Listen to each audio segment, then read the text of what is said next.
Ang karaniwang natatanggap ng mga tao dito sa urban areas, nandyan yun, yung social services, medical, halos lahat. Pero pumunta ka sa mga remote areas, sa mga areas, kulang-kulang talaga sila sa medical services. Yun talaga ang pinaka-problema sa kanila doon. Huwag ka lang magsawalang kibo. Magluhay di sapat, ang kailangan ay pagganap. Wala silang mga birth certificate, walang mga marriage certificate. Yung mga namamatay doon ay hindi na-register dahil hindi naaabot ng mga government people. Hindi alam na meron palang mga tao sa mga lugar na yan. Kaya hindi nakakarating yung mga social services doon. At nung tingnan namin sa mapa, wala sa mapa ang mga lugar na yun.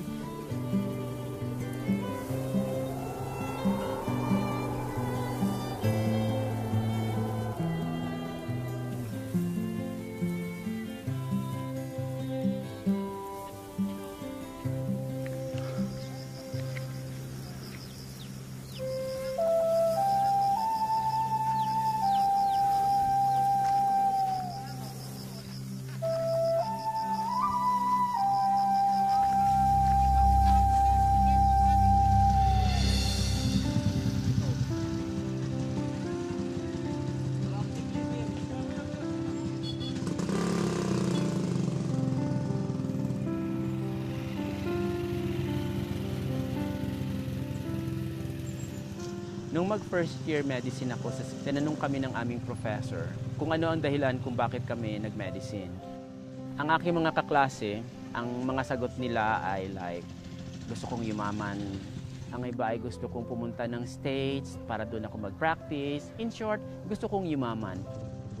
Now, nung ako na ang tanungin, ang naging sagot ko was, babalik ako sa amin dahil kailangan ng doktor sa aming lugar. Ang iba kong kaklase tumaas ang kilay, ang iba kong kaklase ay tumawa. Pero ang aming professor sabi niya, sinabi mo lang yan ngayon dahil nasa first year ka na. Nasa first year ka pa. Pagkatapos mong maranasan yung ilang gabing walang tulog, ang hirap sa pag-aaral, tingnan natin kung nandyan pa yung heroism.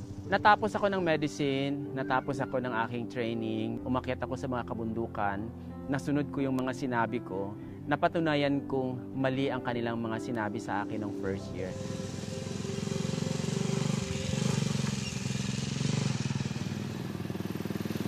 Hindi nagmamatter sa akin kung may pambayad ang pasyente o wala. Wala akong natatanggap. Minsan nga ni salamat ay wala akong natatanggap dahil hindi marunong karamihan magsabi ng salamat. No? Kaya nasanay na ako doon. May natanggap akong text message na may pasyente daw along the way. Few flafus! Na no pasyente. Dinidilam. Meron pa rin yung naniniwalang kaya sila nagkakasakit, kaya sila nilalagnat dahil may pinutol silang kahoy, may naapakan silang kung ano-ano. Dito sa tuo, dito yung ulo dapat. Dito ang ulo niya dapat, King.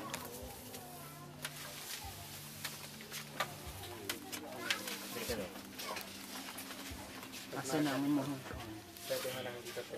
Ang minsan, ang disappointing, kung ako ang nasa shoes nila, ano naman ang gagawin ko dito sa aking anak? Ano naman ang gagawin ko dito sa aking kapatid? Alam kong may lagnat siya, pero saan ko siya dadalhin? Wala naman akong pera. Kung sakaling pupunta ako sa doktor, sa pamasahe pa lang, wala ako. Sa check-up pa lang sa doktor, wala ako. Lalo na sa gamot, wala ako. So, wala akong magagawa. Nagbabaliwala na lang sila dahil wala rin silang magawa.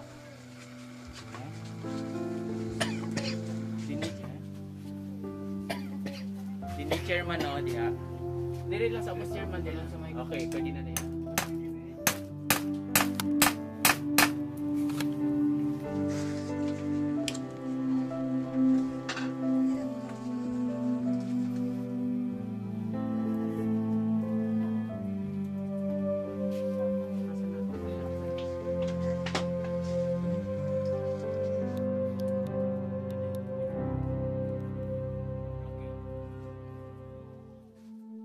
Slightly dehydrated na rin siya dahil nga nagsusuka din.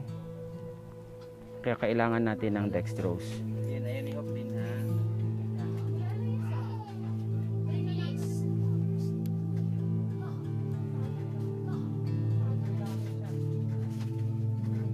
Hindi na gumagamit ng butterfly ang mga hospital or kahit na sinong nurse at doktor. Dito sa atin, dahil limited masyado ang ating resources, naghahanap tayo kung saan at kung paano tayo makakamura. Dahil nga ita-travel pa natin siya, kailangan hindi niya masyadong maigalaw ang kanyang kamay para hindi ma-dislodge yung butterfly natin.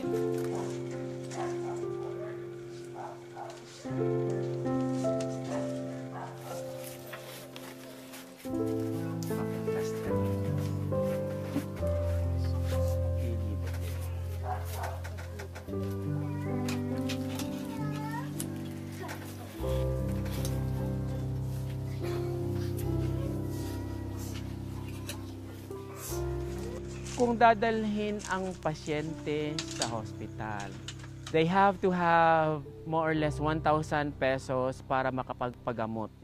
Bali ito, puputulin natin hanggang dito, tapos ipapako ganyan, tapos dito din sa kabila, ipapako din dyan, puputulin dito, ilalagay dito.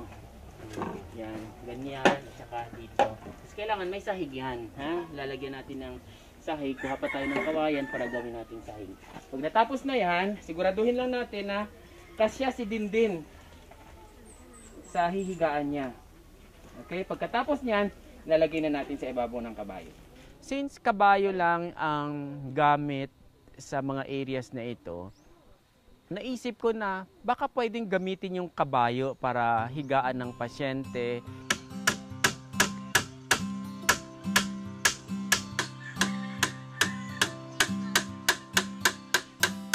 Gagawa lang ng improvised na stretcher, nagawa sa kawayan, i-fix doon sa ibabaw ng kabayo, doon nahihiga ang pasyente.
Kung sakali mang naabutan namin ang pasyente bago siya i-transport, masasabitan na natin ng dextrose kaagad. So nakahiga ang pasyente sa ibabaw ng kabayo na may dala ng dextrose.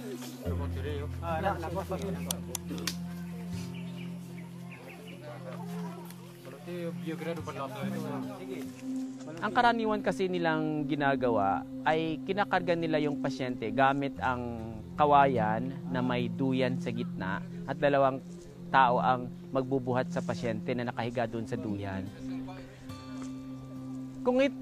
Kung ganitong sistema ang gagamitin to transport the patient to the hospital, hindi lang pasyente ang kailangang i-admit pagdating sa hospital.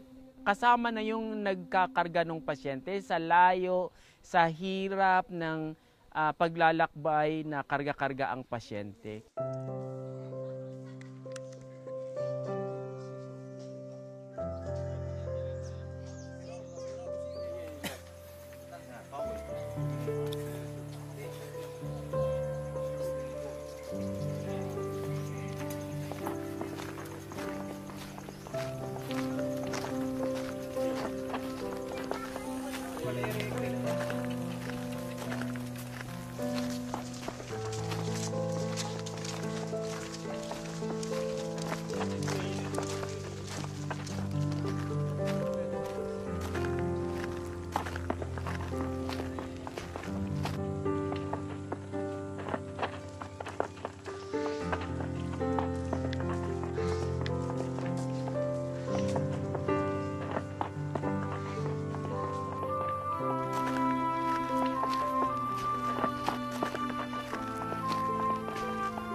Ang pinakamalapit na hospital dito sa area ay Jensan, kung saan kailangan pa nilang mag-travel ng at least 1 hour.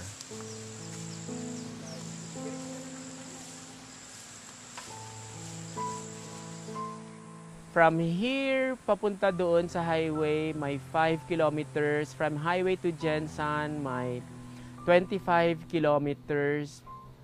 At least 30 kilometers ang layo bago makarating sa doktor.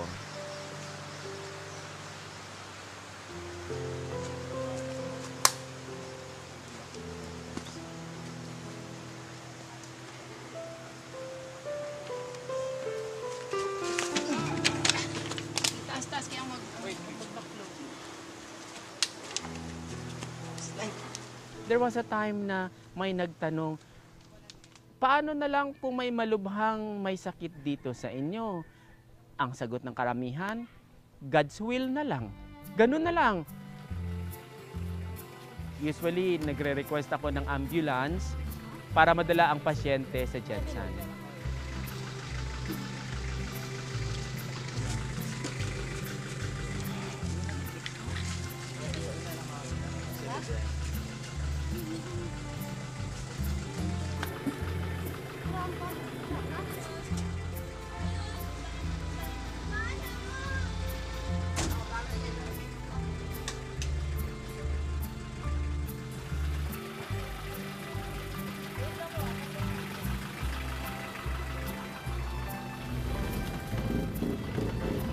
Kung tanungin kung kumusta na ako sa pagiging doktor ko, well, hindi ko ma-measure ang aking success sa aking pagiging doktor sa wealth na aking naipon, sa bahay na aking naipagawa, sa kotse na aking nabili, sa damit na aking naisuot, kundi sa maraming taong naligtas ko doon sa kabundukan na kung hindi dahil sa akin, ay wala na siguro sila ngayon.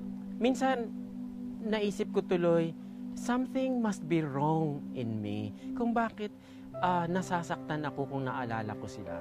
But then, sinasabi ko na rin, how and when does caring too much be wrong?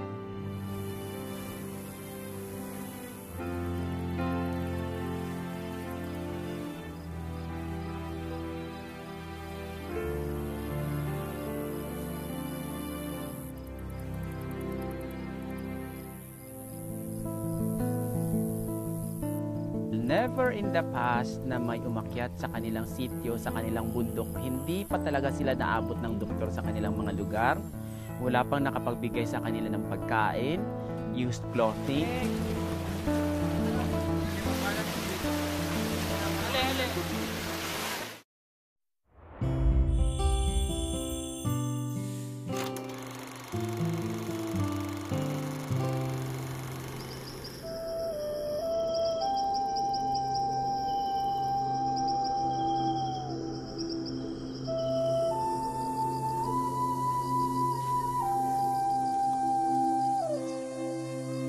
Ang Sitio Clobac ay nasa tuktok ng bundok.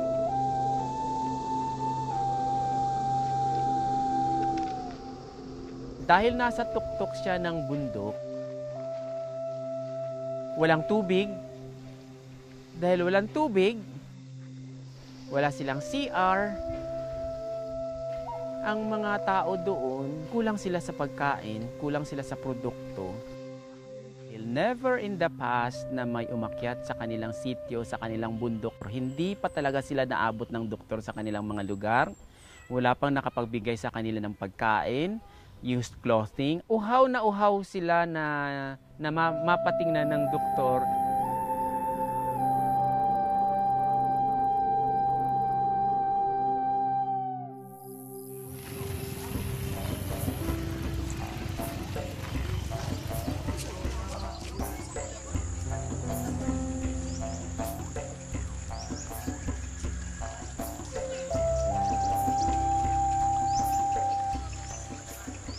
Wala talagang sasakyan na makakarating sa area nila sa Masbong Ono kung saan sinalubong kami ng mga tribo. Nilalakad na namin ito hanggang sa crossing Malinaw mga 3 hours, more or less.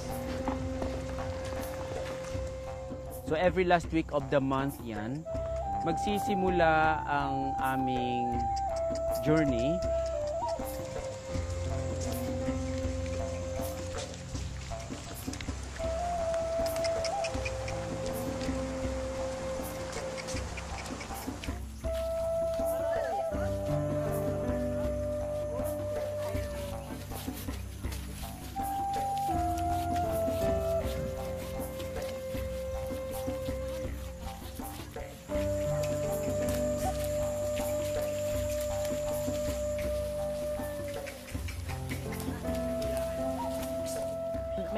Mainit, super init, at yung tatawirin mo yung mga ilog, malalaking bato, tatawirin mo yung baha, aakyatin mo yung mga bundok.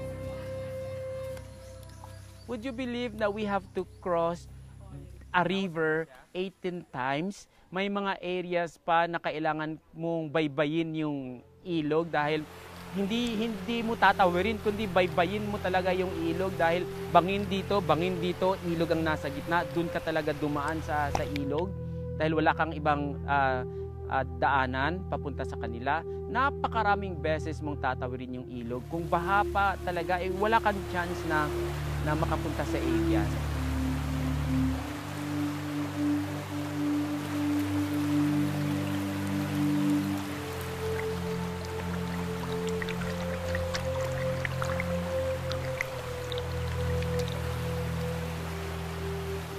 Nasabi ko nga sa sarili ko noon, or nakapagsabi talaga ako sa ibang tribal leaders noon, bakit ba dito talaga kayo tumira? Bakit hindi na lang doon sa ibaba para hindi na ako kailangang umakyat? Dahil mahirap talaga. In-explain nila sa akin kung bakit sila nasa bundok nakatira. Iba kasi ang kultura eh. Maraming beses naiinsulto sila sa mga expression ng mga settlers na underestimate sila, like ginagawang expression yung kanilang pagiging tribo. Isa pa, hindi na fertile yung mga lupang inaararo nila dito sa baba. Kaya naghahanap sila ng mas fertile na lupa doon sa malalayong bundok.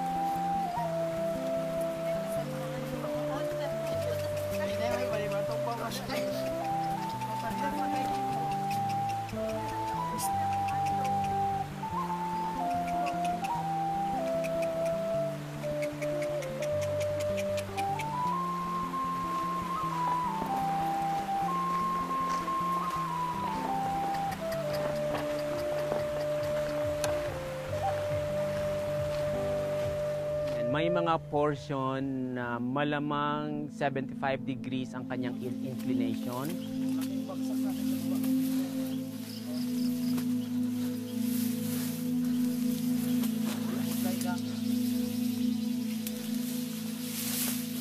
Careful tayo dyan. Kailangan mong humawak sa mga damuhan, sa mga talahiban para hindi ka malaglag, mahulog, pabalik. Sabi nga ng iba, pag ganyan ang iyong tatahakin, 5 forward, 10 backward. Dahil sa tarik kasi ng aakyatin mo, ang iba magsasabi na ang tuhod mo at ang nguso ay mag-abot dahil nga sa hirap ng iyong aakyatin. Sige, dito kita lubos sa sunod.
Actually, ito yung first akyat ko talaga. Paakyat pa lang sobrang tarik. Mahirap po talaga kasi kailangan pang tumawid ng marami talagang ilog na parang nasa kalagitnaan na talaga ng bundok.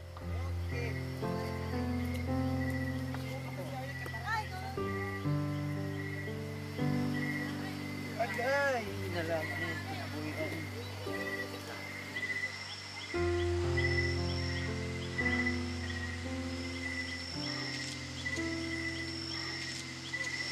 Isa ito sa pinakamahirap na lugar dahil maliban pa sa matarik, madulas, lalo na ngayon.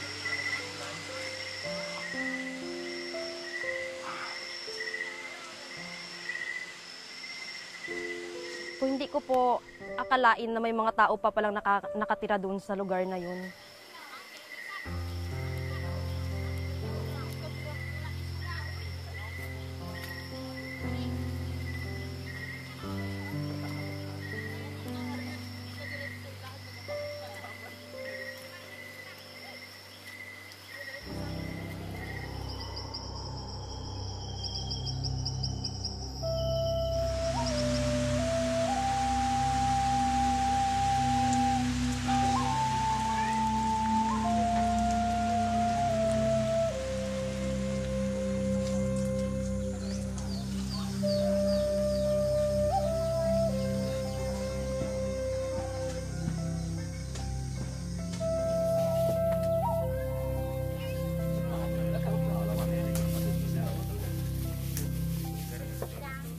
Parati kong sinasabi sa mga volunteers na para mabayaran yung hirap natin sa pag-akyat sa mga bundok nila, kailangan ma-maximize yung services na ibibigay natin sa kanila. Na kahit nakaupo lang kayo para magpahinga, kausapin nyo yung mga bata, kausapin nyo yung mga tribo, turuan nyo yung mga bata ng magbilang, mag-ABC, kahit anong ituro na pwede nyong maibigay sa kanila. So, in that sense, naramdaman ng mga tribo kung gaano sila kaimportante para sa mga volunteers. Manangga mo, aba? Okay? Siyempre. Sige, lemon. Pagdating doon, parang yung sobrang excited, especially yung mga bata, kasi parang minsan lang na may pumupunta doon sa kanila. So parang excitement talaga yung nakikita mong reaction nila, especially na kasama namin si Doc, na parang mabibigyan na naman sila ng services.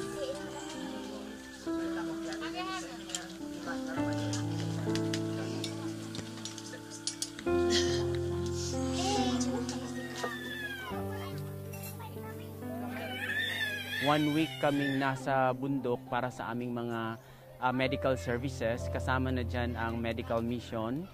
Kasama ko mga nurses. Medical talaga ang intervention ang inuna nating inintroduce sa community. Wala silang alam kung paano mapanatili nila ang kanilang kalusugan at kung anong gagawin pag nagkaroon ng sakit sa pamilya.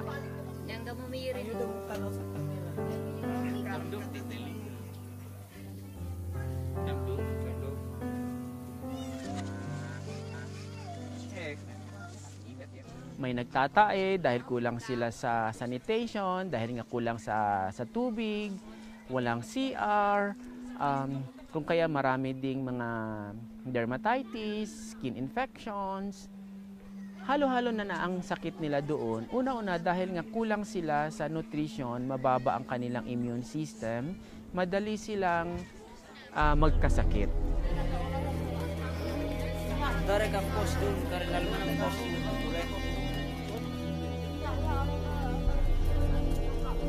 Hello, saan ko yan? Atay.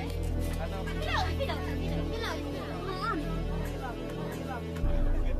Expected talaga na maraming sakit ang makikita natin sa ganitong klaseng lugar dahil kailangan ng tubig para sa hygiene, sa sanitation, lalong-lalo na sa CR. Wala silang palikuran dahil wala silang tubig. Now, hindi malilinis ng mabuti ang kanilang mga gamit sa pagkain dahil kulang sa tubig.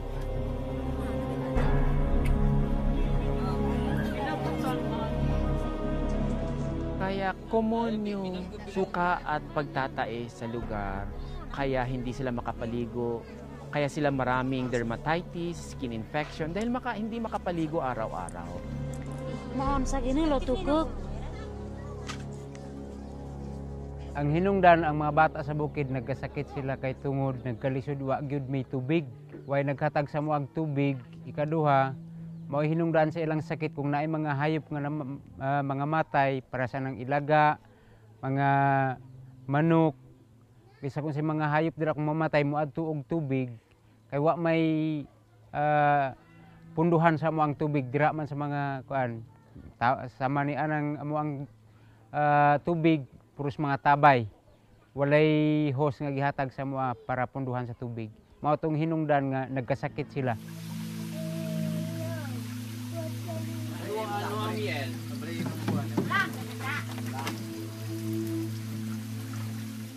Ang kalisod sa among area kay tungod walay karsada nga makaabot sa mua, usay maglakaw mi, malangkat ang amuang mga kuko, mabalian ang amuang tiil, mapiang kay tungod sa kalisod sa among agianan. Labi na maglukdumi og mais, usay pag gamay lang slide namo, diha matumba na pud may mapiang ang amuang tibuok nga lawas.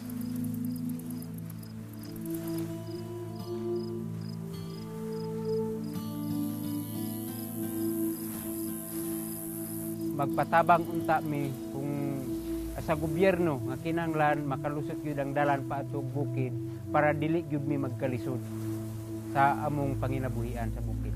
Importante kayo ang iyang tabang sa mua kay kung wala si doktor mo tabang sa mua nagkalisod gyud mi insakto sa amo ang area hasta sa amo ang mga kauban nga mga bata kay tungod say magkasakit man gud sila.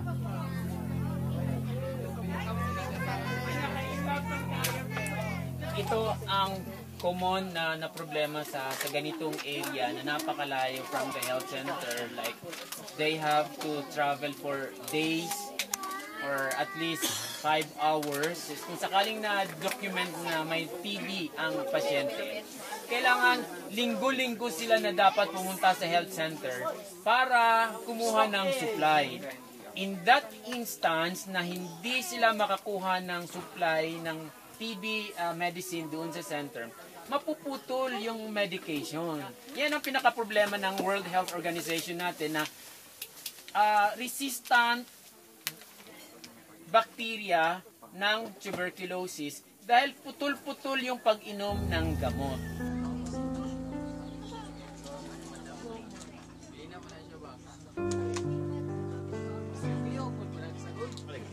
At the age kasi of 1 year, ang bata ay dapat may supplement na. From 6 months up or 6 months onward, dapat may supplement na.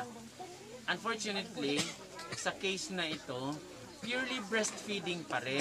Wala pa silang supplement na binibigay like mashed vegetables or lugaw or fruits. Kaya malnourished ang bata.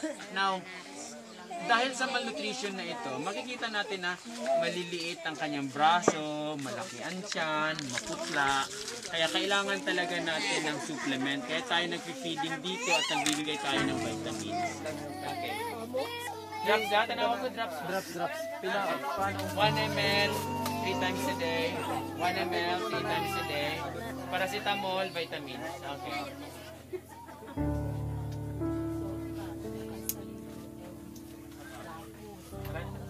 Nasanay na ako na every time mag-medical mission, maraming pasyente ang nagpapa-check up kahit na walang sakit. Dito sa mga remote communities, especially sa Clobac, mga 80% lang sa kanila ang talagang may sakit. Ang 20% ay walang sakit. Pero yun yung mga taong kung baga uhaw na matingnan na makakita ng doktor.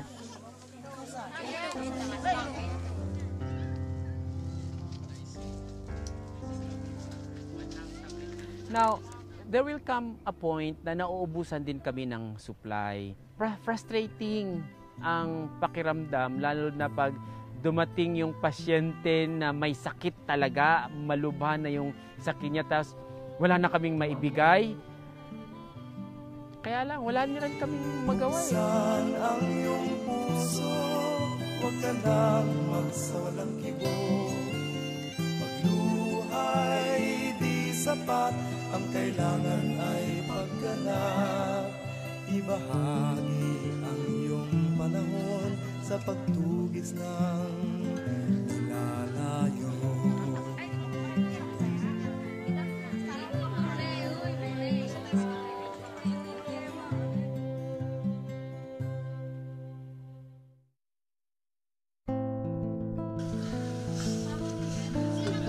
Nalaman ko na ang pagkain ng karamihan ng tribo na nasa bundok ay halos puro carbohydrates lang, especially kamuting kahoy. Maliban pa sa kulang sa protein, ang kamuting kahoy at ang ilang root crops ay may substance na tinatawag nating thiocyanate. Inaagaw pa ng thiocyanate ang kaunting iodine na nasa katawan nila.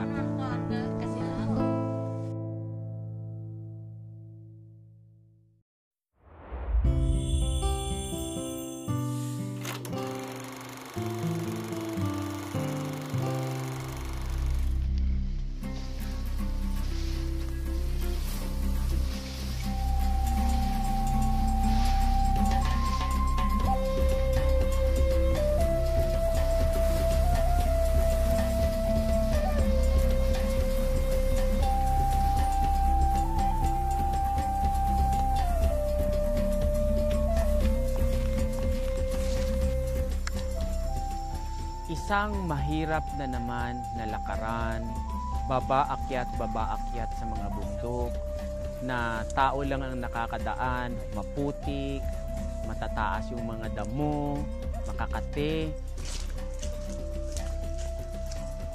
Ang tagal ng aming paglalakad ay umaabot ng 2 hanggang 3 oras mula sa Clobac papunta sa Sitio Malkik.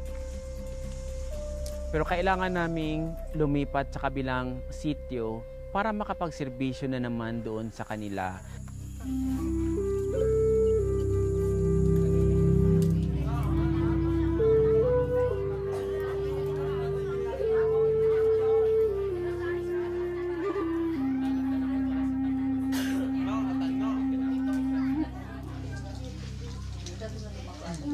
Dili ta magpila para dili ta magsamok para kung may magabot na mga pasyente makaulap sila Dahil maraming sitios, tribal communities yung aming pinupuntahan, importante talaga ang mga volunteers. Marami tayong mga health volunteers and non-health volunteers. Tapos ito sa vaccine, antibiotic para sa kruli. 3 times a day sa isa ka adlaw, tapos sa labi, tulog. Sa isa ka adlaw tulog. Ha?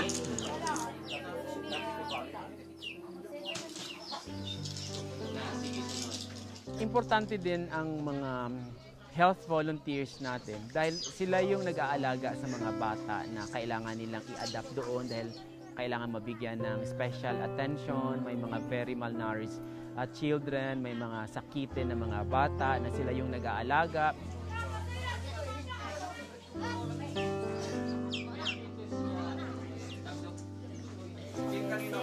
Yung unang araw na invite ako ni Doc Agapi na magsama sa medical mission niya, para sa akin, adventure lang yung ginawa ko doon sa area. Yung gusto ko lang makaakyat ng bundok, pero sa tagalan ng pagsama ko sa kanya, naunawaan ko at naintindihan ko na malaki yung tulong na magagawa ko doon sa mga tao na andun sa bundok. Masaya ako na ginagawa ko kung ano yung ginagawa niya. Ramdam ko kasi yung pagtulong.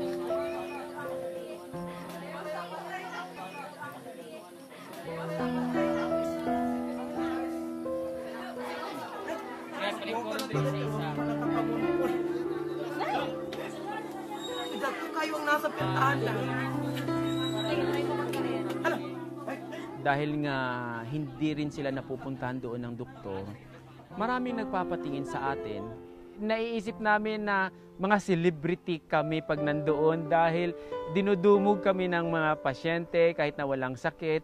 Marinig lang nila mula sa amin na wala silang sakit, lalo na pag naganyan-ganyan sila ng aming gamit, ng aming stethoscope, masayang-masaya na sila doon.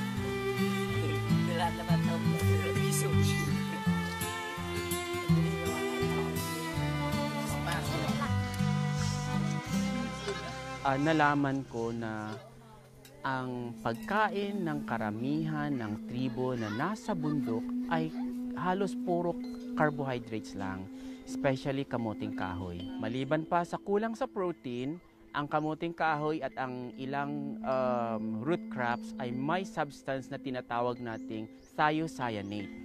Inaagaw pa ng thiocyanate ang kaunting iodine na nasa katawan nila. Galay ko na kumaan na karne. Di gamo ka stimiton mga filo kal beses. Mga bulan. Talinga yung mani mando kato malfabi. Kurete biya di kasila god dati kafe kasila. May vitamin kasila sa kun. Now, all of our metabolic processes ay nangangailangan ng protein. Kahit ang ating immune system, kailangan ng protein. Ang ating mga enzyme, protein yan. Ang ating mga muscles, especially ang ating mga brain cells, protein yan. Kulang sa brain cells. Na kung kulang sa brain cells, kulang ang kanilang brain function. Kung meron kang i-introduce sa kanila na project, kung meron kang i-introduce na lecture, na intervention, at kung ano yung mga gusto mong gawin doon sa bundok, oo lang yan sila ng oo ngayon. Pero pag iniwanan mo sila, wala, balik sila sa kanilang dati ng ginagawa.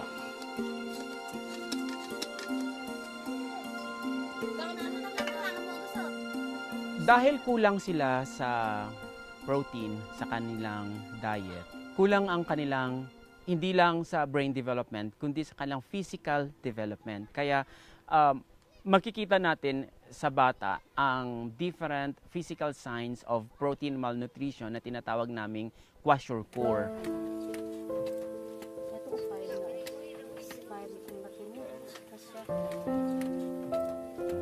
Malaki ang kanilang tiyan dahil enlarged ang kanilang liver at may tubig ang kanilang tiyan. Kaya malaki ang tiyan, maliliit ang mga braso at binti.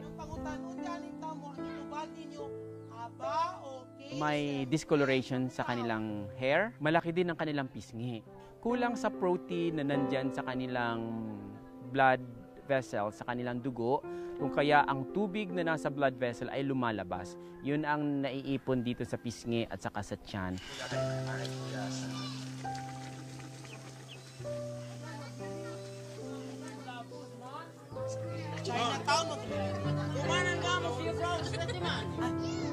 Okay? If we are to make a better community out of these people, focus on child nutrition.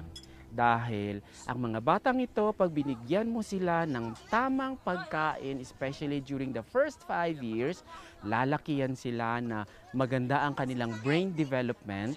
At kung sakali mang meron kang i-introduce sa kanila ngayon, magiging sustainable na yan.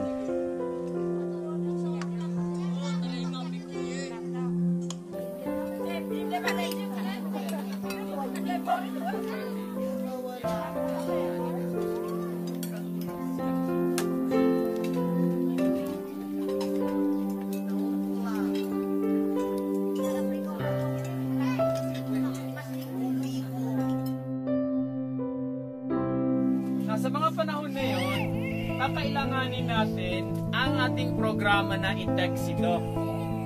Kaya meron tayo nito, ito ang tinatawag nating e-health center. Busy parati ang aking cellphone.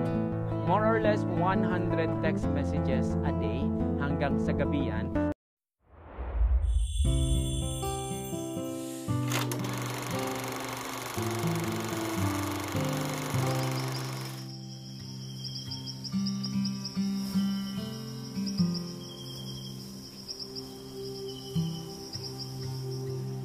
Every time na pumunta kami sa isang tribal community,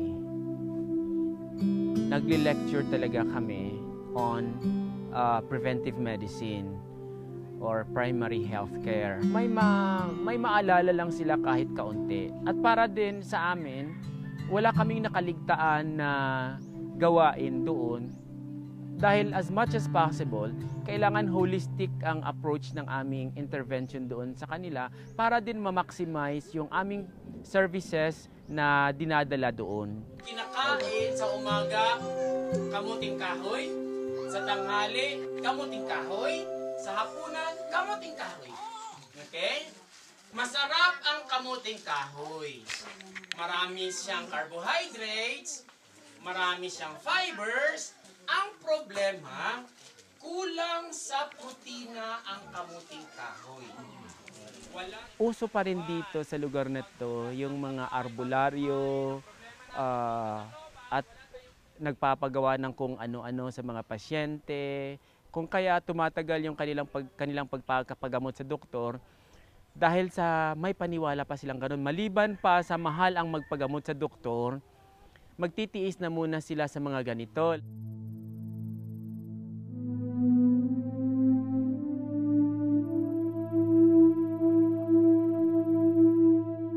Pagkatapos kasing mag-medical mission kami doon, pagbalik namin sa city, balik pa rin ang kanilang problema, ang kawalan ng doktor. So para tuloy-tuloy yung health services na naibibigay natin sa kanila, kaya tayo nagpatayo ng e-health center doon para magamit ang programa naming i-text si Doc at Butika sa Kabukiran. Then after sa medical mission, babalik na rin kami sa Jensan. Ang balik namin dito sa sitio ninyo sa next month na naman. So, ang problema nandoon pa rin. Like, kung sakaling may nagkasakit dito na wala ng doktor, wala na ang mga nurses, sa mga panahon na yun, kakailanganin natin ang ating programa na i-text si Doc. Kaya meron tayo nito, ito ang tinatawag nating e-health center. Health center na gamit ang cellphone. Kaya tinuruan natin sila kung paano magpadala ng mensahe sa atin, pangalan ng pasyente, edad, address, babae ba o lalaki, buntis ba o hindi, kung babae. Nandito na rin ang cell number ko kung saan nyo isi-send ang inyong text message at ang oras ng pag-text. Busy parati ang aking cellphone. More or less 100 text messages a day hanggang sa gabi yan. Maraming nagsasabi na magpahinga daw ako to take some time to rest. Sabi ko naman, every time I do medical mission, every time na umakyat ako sa bundok, I rest my pained emotions, my troubled mind. Dahil masaya ako pag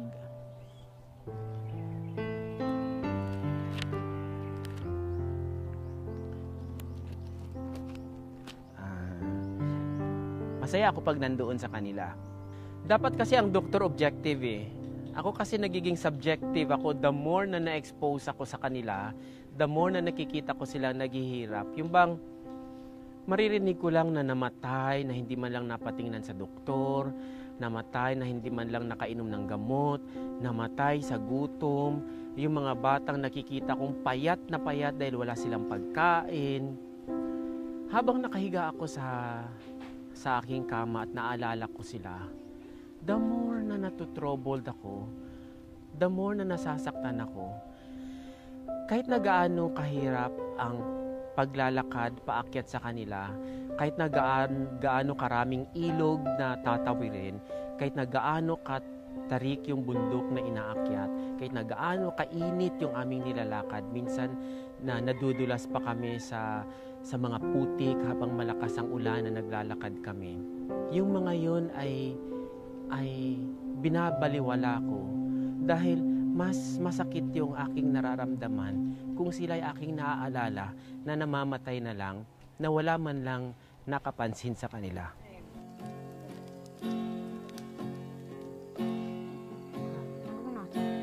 Doong magutik kando, baloit na luam, balo nun go kulonggo, natafnasin siya mago, udwata.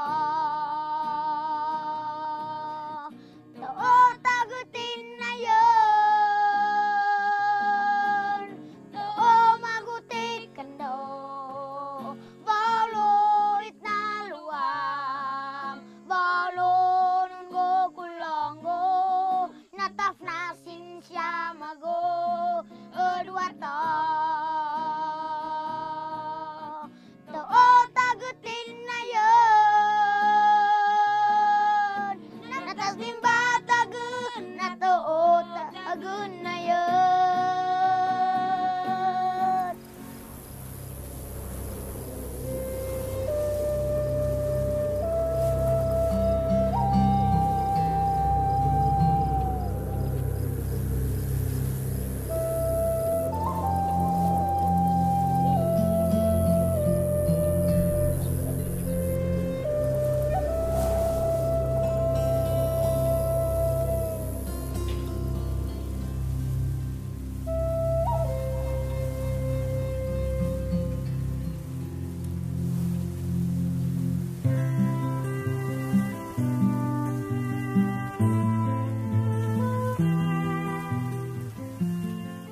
Kung ganito ng ganito na kami lang ng kami ang umaakit sa bundok, na kahit alam na ng mga taga Department of Health yung aming ginagawa at ang kakulangan doon sa areas na aming pinupuntahan, I don't think na makamit yung mga nandyan sa Millennium Development Goals na yan.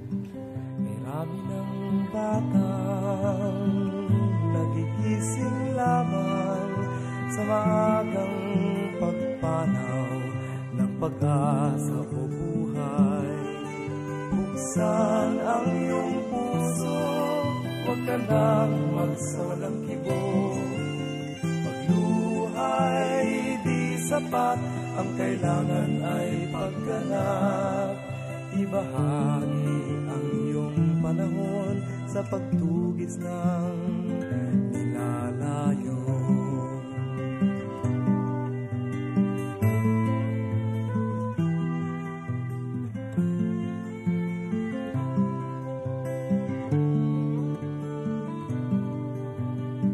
Damhin mo ang hapdi at pait ng kahirapan na ngayoy nararanasan ng iyong mamamayan. Ilan na bang mga musmos ang sinawi ng dalika? Ilan na bang mga bayani ang nag-alay sa lupa? Kailan mo pakikinggan ang tawag ng bayan? Ngayon na ang panahon, ang pagkilos mo'y kailangan. Nagpipiglas ang damdamin, maayang bukas ay yakapin.